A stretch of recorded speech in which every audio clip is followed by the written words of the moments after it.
ఇప్పుడు కాదు, ఎమర్జెన్సీ సమయం నుంచి నేను రాజకీయాలను చూస్తున్నాను.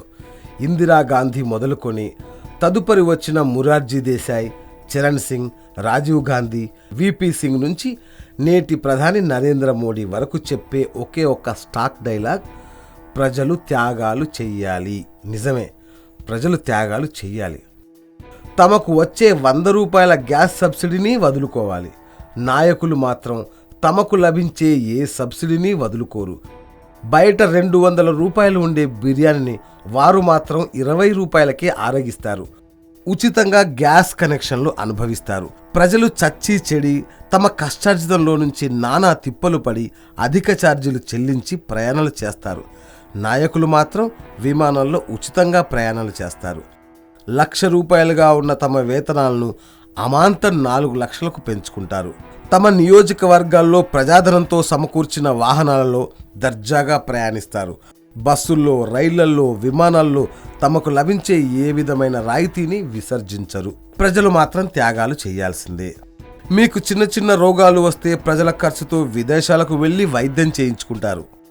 ప్రజలు మాత్రం ప్రభుత్వ ఆసుపత్రిలో చీత్కారాలు భరిస్తూ ఒక్కో బెడ్ మీద 3 పేషెంట్స్తో పడుకోవాలి. లేదా కార్పొరేట్ ఆసుపత్రులకు వెళ్ళి ఇల్లు, వాకిళ్ళు, పొలాలు, పుట్రలు అమ్మేసుకొని దివాలా తీయాలి.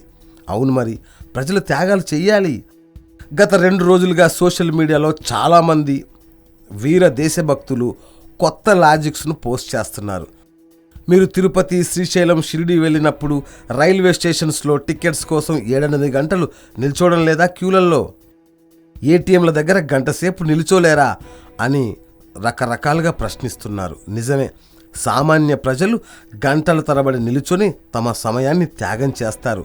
మరి నాయకులు తిరుపతిలో, షిరిడిలో ఏనాడైనా క్యూలో నిల్చున్నారా? మహాద్వారం నుంచి మహారాజుల తమ కుటుంబాలతో సహా గర్భగుడి వరకు దూసుకుపోతారే. స్వామివారితో అరగంట సేపు గడుపుతారు. శేషవస్త్రాలు, ప్రసాదాలు స్వీకరిస్తారు. ప్రత్యేక ఆశీర్వచనాలు తీసుకుంటారు. మరి వారెందుకు త్యాగం చేయరు? ఒక నాయకుడికి అధికారం ఇచ్చింది దేనికి? ప్రజలకు సౌకర్యవంతమైన పాలన అందిస్తారనే కదా. నేను కొత్త సంస్కరణలు తీసుకువస్తాను, మీరు ఓపిక పట్టండి అని చెప్పని నాయకుడు ఎవరైనా గతంలో ఉన్నారా? ఆర్థిక సంస్కరణల ఫలితాలు 2 ఏళ్లలో కనిపిస్తాయి.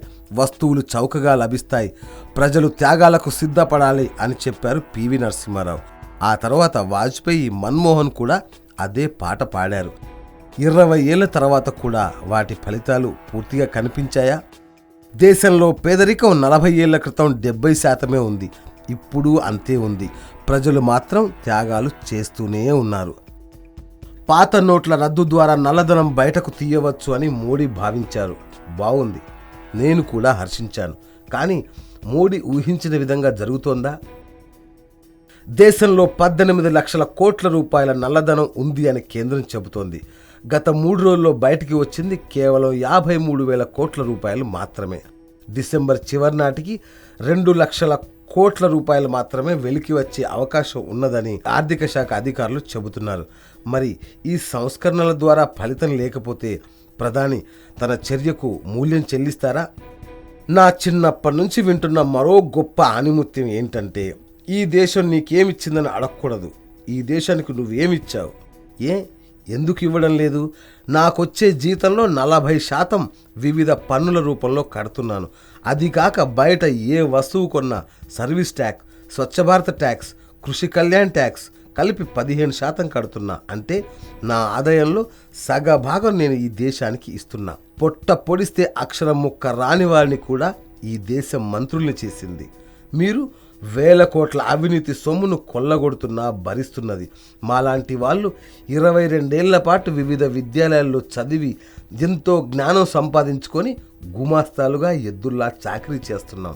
నాయకులకు నేను వేస్తున్న సూటి ప్రశ్న, ఈ దేశం మీకు చాలా ఇచ్చింది, మీరు ఈ దేశానికి ఏమిచ్చారు? జవాబుందా మీ దగ్గర?